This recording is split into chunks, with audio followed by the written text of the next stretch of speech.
제임스 패크란 분이 그 하나님을 아는 지식이란 책을 썼어요. 그 책을 보면 신앙에는 두 종류가 있다 이랬어요.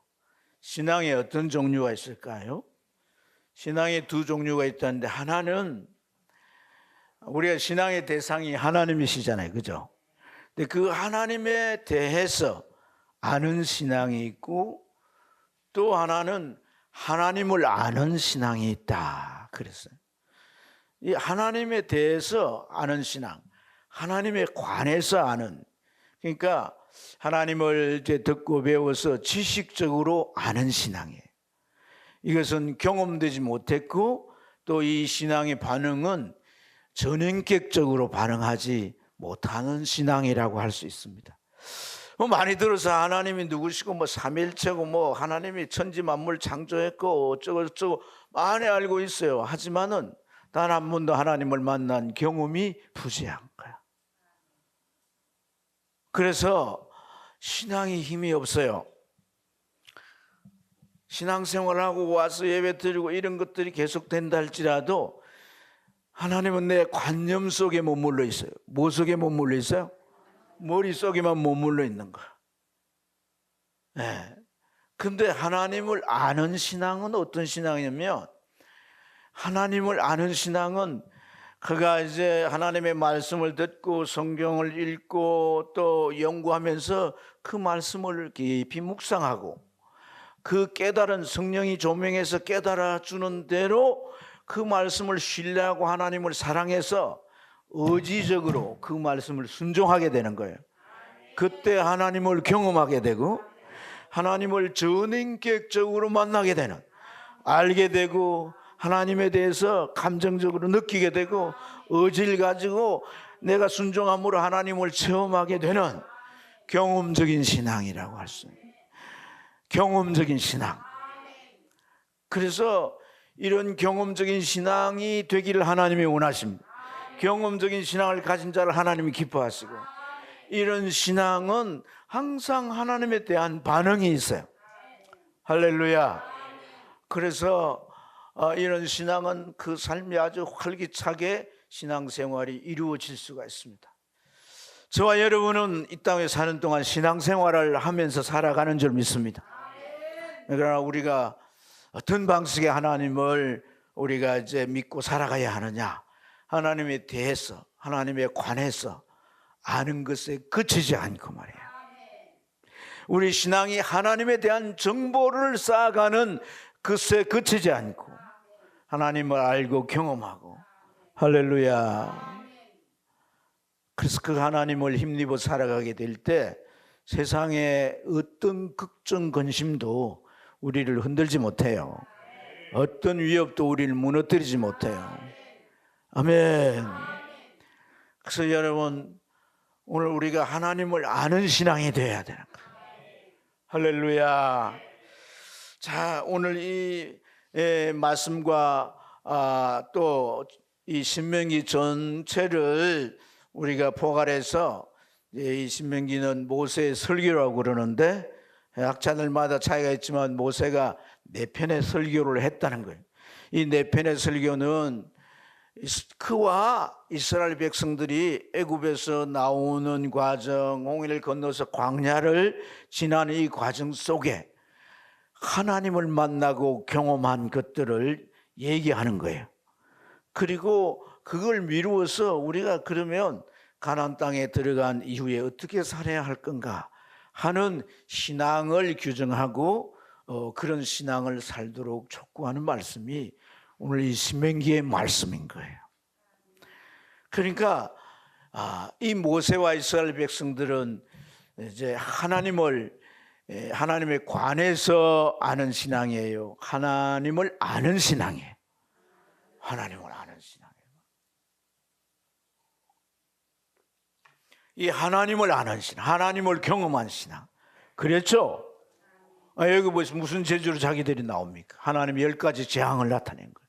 그 재앙 속에 하나님의 위력을 경험하게 되는 줄 믿습니다. 이제 그 애굽 땅을 벗어나려고 하는데 그 앞에 홍해가 딱 가로막습니다. 어떻게 홍해를 건넙니까? 얼마나 많은 배가 있어서 200만이 넘는 사람들, 거기에다가 뭐 가축들까지 포함해가지고 다 싣고 갑니까? 하나님이 홍해를 가르셔서, 통풍을 불어 홍해를 쫙 가르셔서 바닥이 드러나게 하시고, 모세를 앞장서서 모든 백성들이 이제 그 홍해를 지나고, 이 하나님의 놀라운 기적이 있죠. 할렐루야. 광야, 이곳이 어떤 곳입니까? 광야는 길이 없어요. 모래가 있거나 아니면 돌짝밭이거나 이런 곳을 그들이 이제 지나가야 되고, 그 과정에서 낮에는 햇볕이 내리쬐는데 여름의 더위 같아요. 너무 너무너무 더운 거예요. 그리고 밤이 되면 겨울같이 기온이 뚝 떨어서 너무너무 추운 거예요.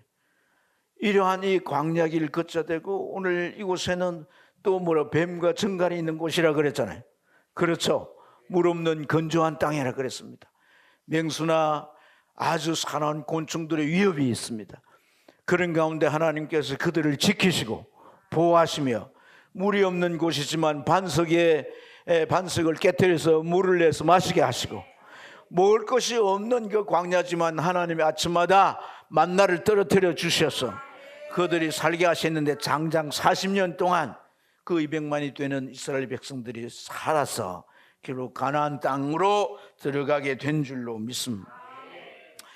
근데 이 모세가 하는 이 얘기는 뭐냐면, 이 광야를 참 우리가 살아왔지만은 사람이 지나갈 수 없고 사람이 살 수 없는 곳에 하나님이 우리를 생존케 하셨다는 거예요.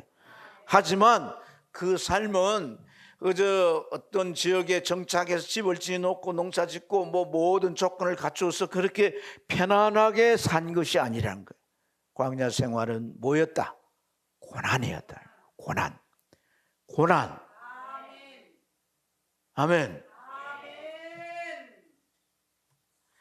이 고난이었다라고 하는 것을 모세를 얘기해요. 그래서 이 고난의 삶이기 때문에 이제 이스라엘 백성들은 이 광야에 사는 동안 그들은 정말 이 고난 속에서 자신들이 낮추어져야 했어요.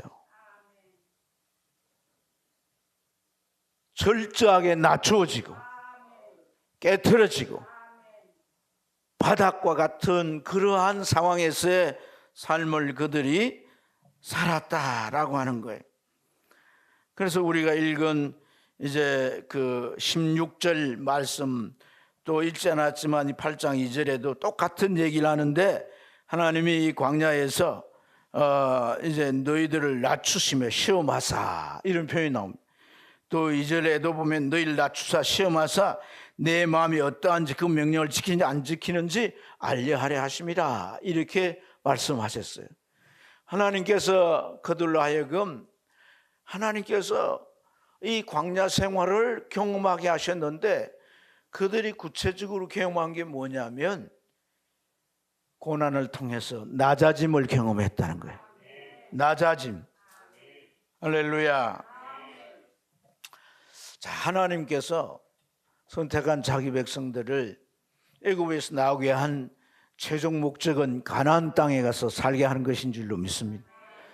이제 젖과 꿀이 흐르는 기름진 땅에 들어가면 그래서 씨 뿌리도 금방 자라나고 많은 결실을 거두고 그들로 하여금 풍요로운 삶을 살 수 있을 거예요. 하지만 하나님께서 그러한 축복을 주시기 전에 그들로 하여금 광야를 경험하게 하셨다는 거예요. 광야의 고난을 겪도록 하셨다는 거예요. 읽은 말씀대로 그것은 너희 마음을 낮추어서 너희가 나를 버리지 않고 잊어버리지 않고 나를 섬기며, 또한 내 규례와 명령과 내가 너희에게 지시한 그 말씀을 순종하는 여부를 내가 알기 위함이라고 말씀을 하셨어요. 사랑하는 여러분, 오늘 이 광야를 통해서 이스라엘 백성들이 경험하고 그들로 하여금 마음 가운데 정리되어야 하는 신앙관이 무엇이냐면요, 이런 광야에서 살지라도 온전히 하나님을 의지하면, 하나님만 의지하면 살 수 있다는 거예요. 애굽이나 북유럽은 가나안 땅이 아니라도 이 광야일지라도 하나님만 온전히 의지하면 하나님이 살게 하시더라는 거예요. 그게 하나님이 주시는 그들에게 갖고자 하시는 신앙관이에요. 신앙관. 믿습니까? 그래서 이 광야를 통해서 그들이 이런 신앙관을 갖도록 하기 위해서 모세가 지금 설교를 하고 있는 거예요. 사람은 환경의 동물이에요. 그 환경에 좌우받습니다. 그 환경에서 내가 어떤 여건을 확보하고 살아가느냐, 이게 초미의 관심사인 거예요. 그래서 나에게 물질이 있고 나에게 어떤 지혜가 있고 나에게 이제 어떤 살아갈 수 있는 여러 가지 기술이나 모든 이런 것들이 고루 갖추시면 살 수 있고, 그러지 못하면 난 못 산다 하는 것이 보통 사람들의 생각들이란 거예요. 그게 애굽 사람들의 생각이고 그게 가나안 땅의 사람들의 생각이지만, 하나님의 자손인 너희들은 그런 조건과 환경이 없더라도 하나님이 살게 하신다는 거예요. 하나님만 온전히 의지하면 살게 하신다는 거예요. 이걸 이 광야를 통해서 그들에게 경험케 하셨던 거예요. 길이 있습니까? 그곳에 물이 있습니까? 먹을 게 있습니까? 그들의 생존을 위해서 하나님은 필요한 모든 것을 제공해 주셨습니다. 낮에 그 더운 열기를 피하도록 구름으로 가려주시고, 밤에 그 떨어진 기온에 의해 추워서 감기나 또 혹은 말이죠 몸 상하지 않도록 하나님께서 불기둥으로 그들의 몸을 데워주시고, 그 한 걸음 한 걸음을 하나님께서 인도해 주셨다는 거예요. 그래서 이 가나안 땅을 가기 전에 그들로 하여금 광야를 주신 그 하나님의 의도를 이 백성들이 잘 깨달아야 된다는 거예요. 왜 그걸 깨달아야 합니까? 12절과 14절 우리가 한번 같이 읽어보겠습니다. 시작.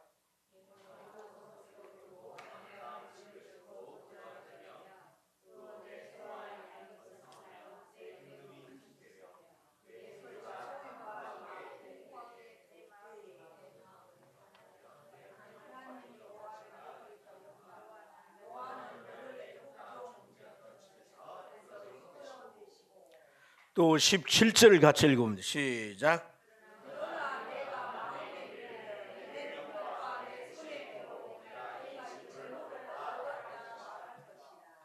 아멘.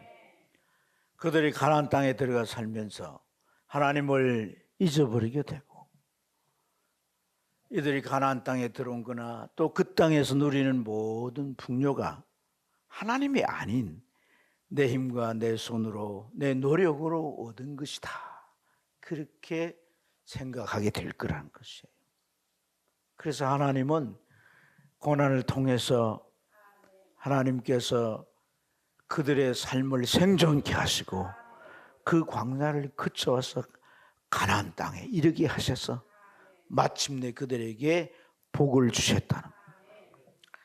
사랑하는 여러분, 오늘 참 우리가 이 땅 위에 신앙을 가지고 살아가면서 하나님이 내 삶에 어떤 새로운 일들을 허용하시고 그것이 마치 광야처럼 내가 힘들고 어려운 고난을 겪게 하실 때에 하나님의 선한 의도를, 하나님의 그 동기를 잘 해석하고 알아야 하는 거예요.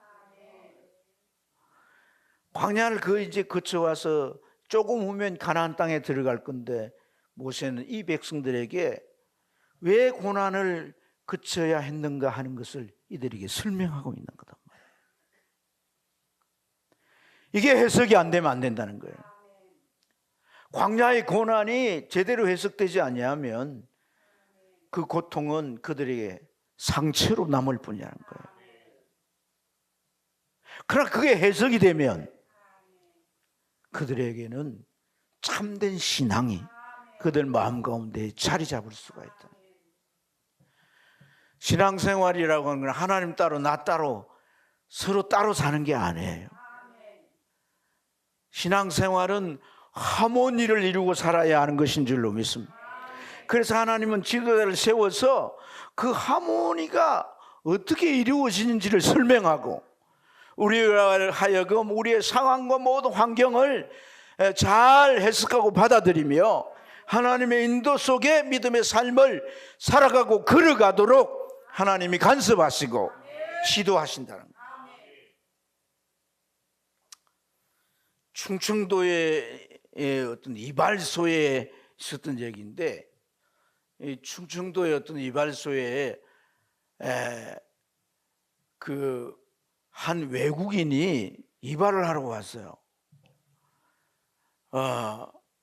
그 이발을 하러 왔는데 이제 이발사가 이제 충청도 사람이잖아요. 그러니까 충청도식으로 와시오 이랬어요. 그러니까 이 외국인이 이분이 영어를 할 줄 알구나. 와시오. 영어를. 그 말이 무슨 말이에요? 네 앞에 뭐가 보이냐 이 말이잖아요. 시유 뭐가 보이냐. 그러니까 앞에 보이는 게 뭐예요? 이발소니까. 그러니까 미러 이랬어요. 미러. 그러니까 이발사는 영어를 몰라요. 이 사람이 빵빵 밀라고 하는가 보다. 바리깡을 대고 쫙 밀은 거예요. 어떻게 됐겠어요?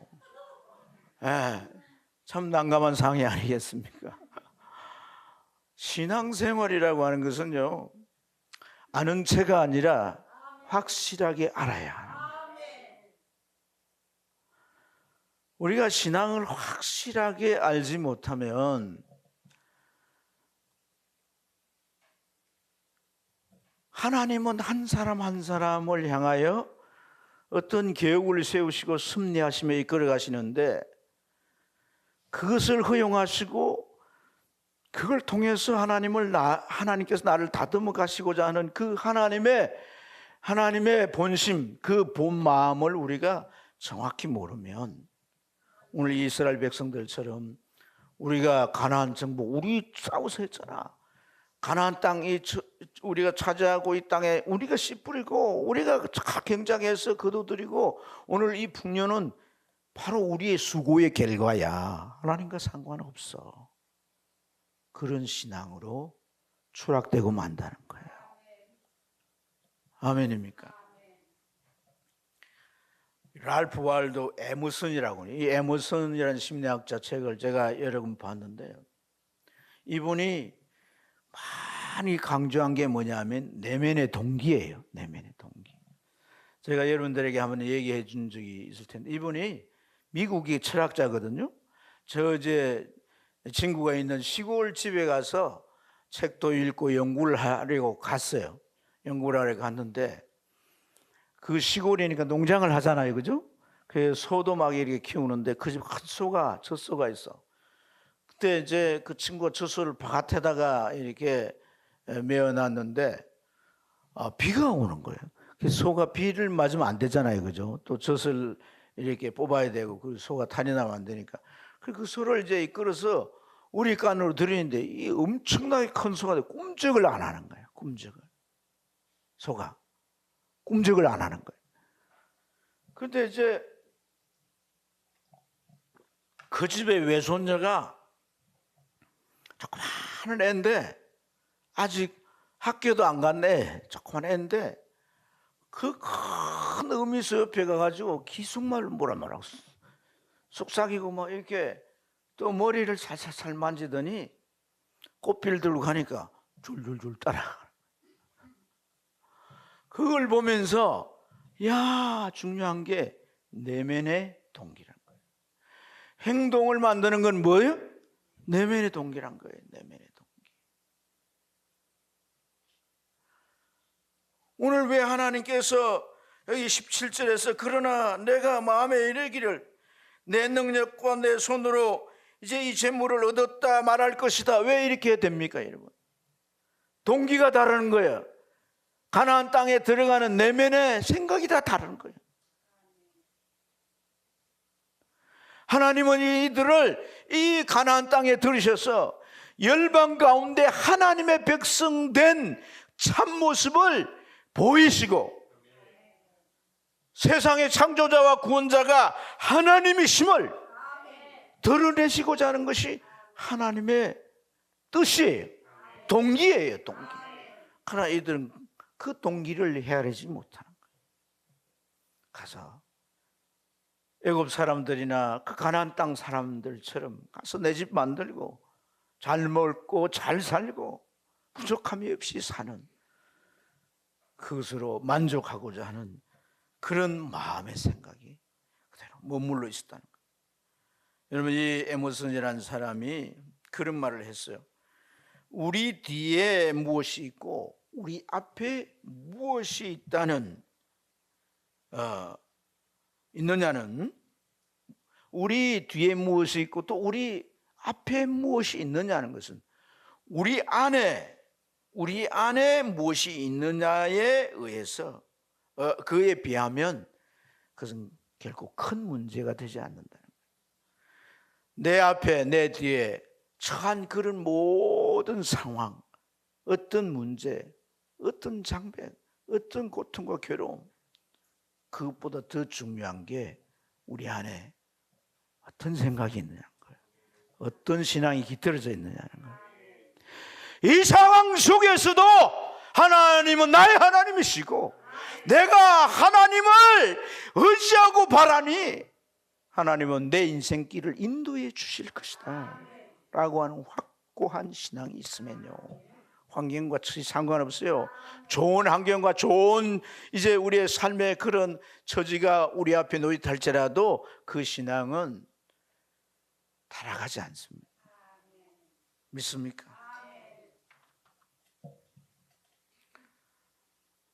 그래서 하나님은 이스라엘 백성들에게 이 광야의 고난이란 증거를 주셨다는 거예요. 광야에서의 삶의 모든 과정과 내용은 하나님이 없이는 살 수 없어요. 여러분, 신앙생활 하면서요, 누구나가 이런 광야가 다 있어요. 다양한 유형의 광야가 있겠지만 이런 광야를 다 지나오게 돼요. 예. 나 예수 믿고 내가 이제 참 죽을 날이 내일 모레인데 지금까지 제가 평탄하게 아무런 문제 없이 이렇게 그냥 잘, 그런 사람 없습니다. 그가 완벽하게 예수 그리스도를 닮았다 모르겠지만 그러지 않다면 우리는 각자에게 하나님 광야를 주시는 거예요. 그게 내 가족이 될 수 있어요. 내 자녀도 될 수 있고, 아멘. 그게 물질 생활이 될 수 있고, 직장이 될 수 있고, 아멘. 다양한 형태로 우리에게 광야가 찾아올 수가 있는데, 사랑하는 그 광야는 오직 하나님만 의지해야 생존할 수 있고 그 광야를 지나올 수가 있다는 거예요. 할렐루야. 그리고 그 광야를 지나와서 하나님께서 어떤 복을 주셨다면 그것은 내 수고와 내 능력과 내 노력의 결과가 아니라 하나님이 재물을 얻을 능력을 주셨고 그걸 이룰 수 있게 하셨고 하나님의 함께 하심의 결과라고 하는 사실을 믿습니다. 우리나라의 그 최고의 지성이라고 불렸던 돌아가셨습니다만 그 이어령 박사는 어느 학교 교수냐면 이화여대 교수였어요. 이화여대 기독교재단의 학교잖아요. 근데 이 사람은 예수 안 믿었어요. 아주 그의 철갑 같은 논리로 무장해가지고 기독교에 대해서 반박하고 기독교에 대해서 아주 비판의 글들을 많이 썼던 사람이에요. 회박하고 그의 논리를 따라갈 수 없을 정도로 대단한 지성이에요. 우리나라 몇 안 되는 지성이에요. 근데 이 사람이 예수님 앞에 무릎을 꿇었잖아요. 예수를 구주로 영접했잖아요. 이것은 한국 사회에 아주 큰 큰 화제거리였어, 화제거리. 그거 어떻게 자기의 그 불신적인 사상의 논리를 깨뜨리고 예수님이 내 구주라고 그렇게 이제 뭐 세례를 받고 교회 생활을 하면서 마지막 일생을 그 믿음으로 살다 갔느냐. 광야란 거예요, 광야. 사랑하는, 너무나 사랑하는 딸이 긴 암투병을 합니다. 그리고 자기의 사랑하는 손녀까지도 자폐증에 걸려서 가정이 엉망진창이 되어버린 거예요. 이 광야가 그를 무너뜨려 버린 거다. 그래서 그는 그런 말을 했어요. 절망해 보지 않은 사람은 절대로 영성을 지닐 수도. 이 영성은 하나님을 아는 지식을 말하는 거예요. 자기 파괴라고 하는 극적인 것이 그 사람에게 없이는 영성의 단계를 올라갈 수 없다. 그런 말을 했어요. 자, 우리가 신앙생활을 해오면서 나는 뭐 이제 참 교회에서도 나의 신앙을 인정을 해주고, 그래서 난 참 성경에 대해서 알 것도 알고, 그래서 직분도 받고, 뭐 나름대로 우리의 신앙이 포장되어 있다 할지라도 하나님 앞에서 내가 진정한 영성을 가지고 사느냐는 거예요.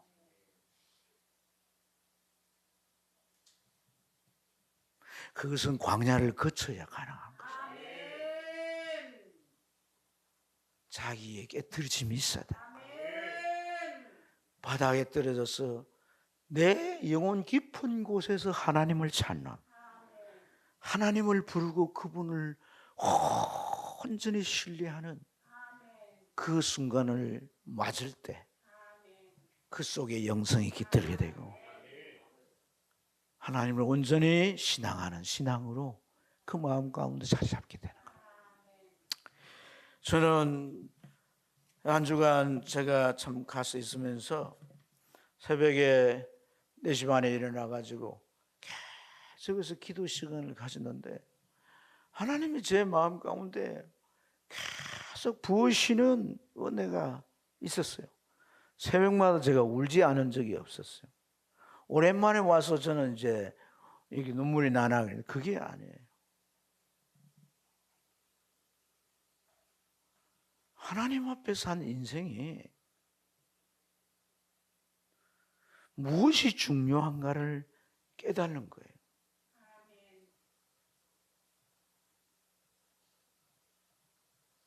목회가 잘 되고 뭐 성공적으로 되어서 막 큰 교회다, 이게 아니라는 거예요.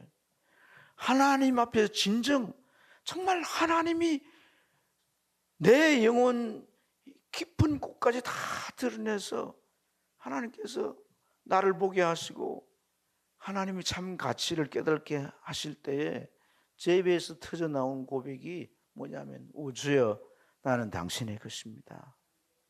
내 호흡까지도 하나님의 것입니다. 내 욕심과 내 생각과 내 계획대로 살지 않게 하시고 남은 시간마저도 주의 뜻대로 인도하시고 쓰시옵소서. 그런 기도를 하니까 막 마음에 그냥 막 터질 듯한 그 하나님의 임재 앞에서 견딜 수 없는 시간들까지, 새벽 기도 갔다 오면 눈이 퉁퉁 부어가지고 창피스러워서 갈 수가 없습니다. 그런 시간을 계속 가집니다. 그 시간 속에요, 제가 살아오면서 겪은 여러 가지의 고난들, 어려움들, 사람에게 말할 수 없는, 누구 앞에 내가 내놓을 수 없는 그런 여러 가지 수많은 일들이 하나님이 나의 한 모퉁이, 하나님의 한 모를 이렇게 깨뜨려 가시고 내가 오늘날 하나님 앞에서 그 무엇도 내 것이라 주장할 수 없고 내 마음대로 할 수 없는 이러한 나로 설 수 있게 만든 걸 보시면서 우리 신앙이라고 하는 게요, 참 하나님의 기쁘신 뜻을 알게 되면 참된 나를 발견하게 되는 줄로 믿습니다. 참된 부요가 무엇인 줄 알게 되는 줄 믿습니다. 삶의 의미가 어떤 것이 의미 있는가를 우리가 분별하게 되는 줄 믿습니다. 그래서 제목이 복을 주신 하나님인데요. 하나님에게는 사랑하는 여러분, 돈이고 뭐 지위고 이 세상의 명예고 이런 것은 아무것도 문제가 되지 않습니다. 저 양치든 다윗을 하나님 왕으로 세우신 분이에요. 종으로 끌려가서 노예로 사는 다니엘을 총리가 되게 하시고, 왕들이 바뀌어도 여전히 그는 대표 총리가 되게 하셔서 그를 세우시고 쓰시는 거예요.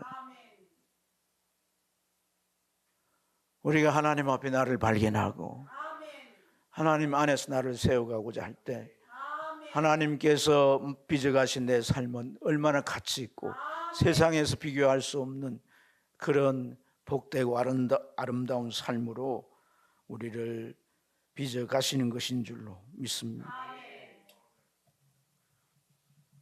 그래서 사랑하는 여러분, 우리가 참 이 모세가 이제 너희들이 가나안에 가서 정말 너희들이 붙잡아야 되는 건 뭐냐 하면 하나님의 말씀이란 거예요. 말씀.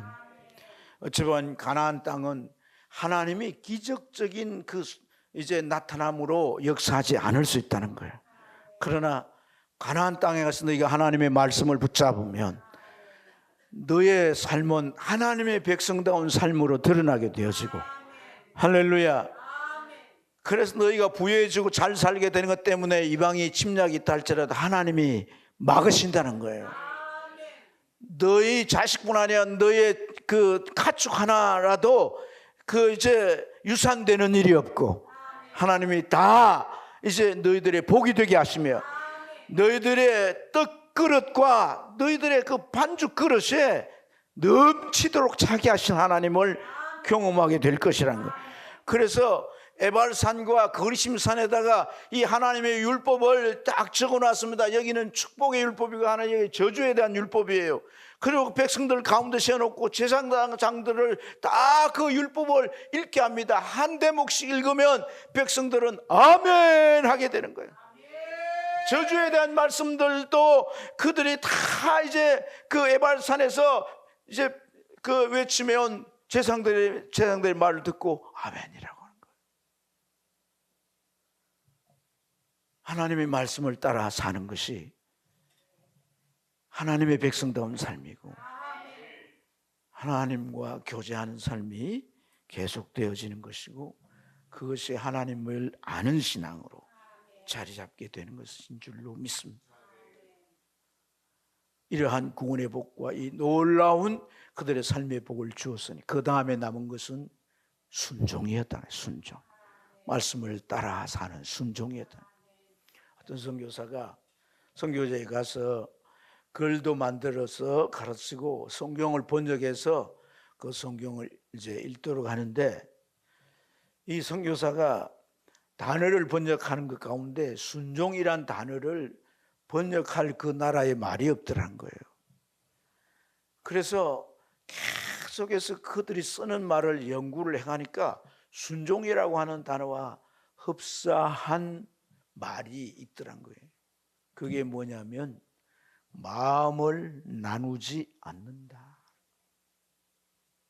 그래서 그 마음을 나누지 않는다는 단어를 순종이라는 단어로 번역해서 성경책을 만들어 주었다는 거예요. 우리가 하나님을 아는 신앙이 되면요, 내 마음을 세상과 나누지 않습니다. 죄와 나누지 않습니다. 어떤 사단의 미혹이 있어도 그거 나누지 않습니다. 오직 하나님께만 드리며 그분을 느끼고 그분과 함께 교제하며 땅 위의 삶을 살아가는데요, 사랑하는 여러분, 예수 믿는 궁극적인 목표가 뭡니까? 천국 가는 겁니까? 지옥 가지 않고 천국 가는 겁니까? 사실 그게 맞는 말이기도 하지만 더 깊은 영성적인 말은요, 내가 하나님과 함께 살아보니까 그분과 영원히 살고 싶어서 천국 가는 거예요. 우리의 신앙이 그렇게 되기를 축복합니다. 축복합니다. 기도합니다.